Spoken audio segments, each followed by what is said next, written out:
లోకేష్కి deputy CM ఇవ్వాలి అంటే జనసైనికులేమో అలాగైతే పవన్ కళ్యాణ్కి సీఎం ఇవ్వాలని అడుగుతున్నారు. ఈ ఈ రచ్చ వల్ల లేనిపోయిందన్న నష్టం జరుగుతుందా కూటమికి? ఏంటి కూటమికి నష్టమైనది కాదు, కానీ అసలు ఈ పదం ఎవరన్నారో నాకు స్పష్టంగా అర్థం కాలేదు. సో ఏంటంటే అసలు ఈసారి అయితే టీడీపీలో చాలామంది సీనియర్స్ గెలిచారు. వాళ్ళకు మంత్రి పదవులు కానీ వాళ్ళ ఆశతో ఉన్నారు. ఎందుకంటే చాలామంది గతంలో మినిస్టర్గా చేసిన వాళ్ళు ఉన్నారు.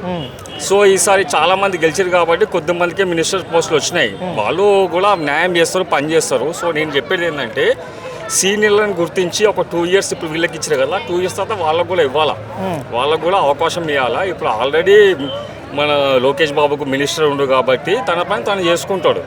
ఇప్పుడు పవన్ కళ్యాణ్ డిప్యూటీ సీఎం ఉంది కాబట్టి తన పని తను చేస్తాడు. చంద్రబాబు నాయుడు ముఖ్యమంత్రి ఉన్నాడు, తను నేషనల్ లెవెల్లో తను ఏం తీసుకురావాలో అది తీసుకొస్తాడు.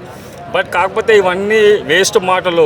ఈ లోకేష్ని బొమ్మ కింద మంచి చేయాలి, ఇవన్నీ పద్ధతి కాదు. సో నేను చెప్పేది ఏంటంటే ఇప్పుడు కూటమి చాలా బాగా ఉంది.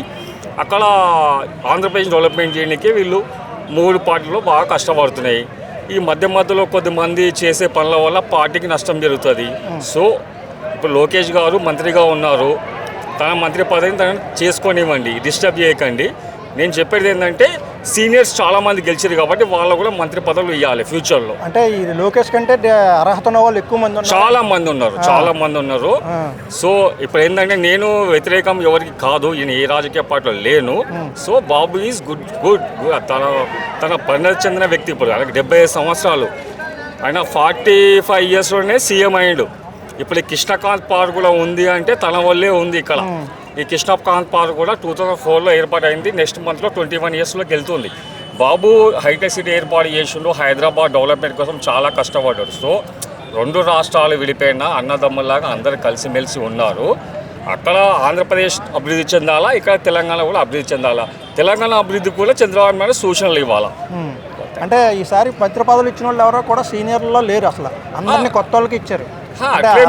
అదే చేంజ్ చేస్తారు.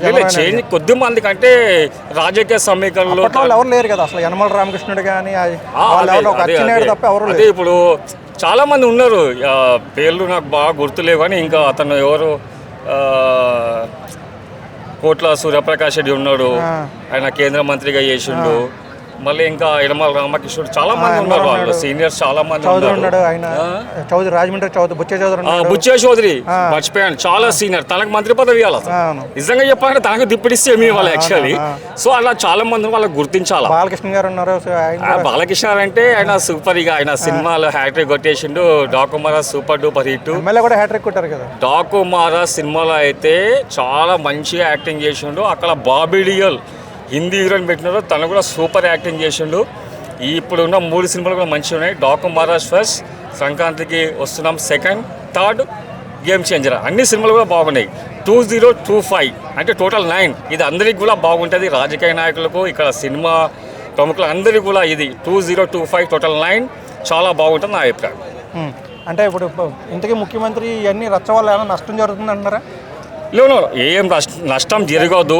అది కేవలం అంటే గిట్టని వాళ్ళు చేసి ఏదో అంటే ఎవరంటారు ఈ నిప్పు రేగడానికి అసలు? లేదు, నాకు తెలియదు అసలు. మీరు అడగాలి చెప్తున్నా. నేను పేపర్లో చూసిన, న్యూస్లో చూసిన. సో ఈ లోకేష్ గారికి మంచి మంత్రి పదవి ఒకటి ఉంది. తను కూడా ఎక్కడ కూడా నాకు డిప్యూటీ సీఎంగా అనలేదు, తన పని తను చేసుకుంటున్నాడు. పవన్ కళ్యాణ్ ఏమంటున్నాడు, చంద్రబాబు నాయుడు గారు ఇంకా 10 సంవత్సరాలు సీఎంగా తను చెప్తున్నాడు. పవన్ కళ్యాణ్ డిప్యూటీ సీఎం తన పని చేసుకుంటున్నాడు. అక్కడ ఇలాంటి ఏం లేదు, ఇవన్నీ మధ్యలో వచ్చిన దుమారాలు. సో అక్కడ మాత్రం అభివృద్ధి, ఎందుకంటే సచివాలయం కట్టాలా, ఇంకా చాలా చాలా పనులు ఉన్నాయి అక్కడ. చంద్రబాబు నాయుడు ఆధ్వర్యంలో మంచి రాజధాని ఏర్పడాలి అక్కడ.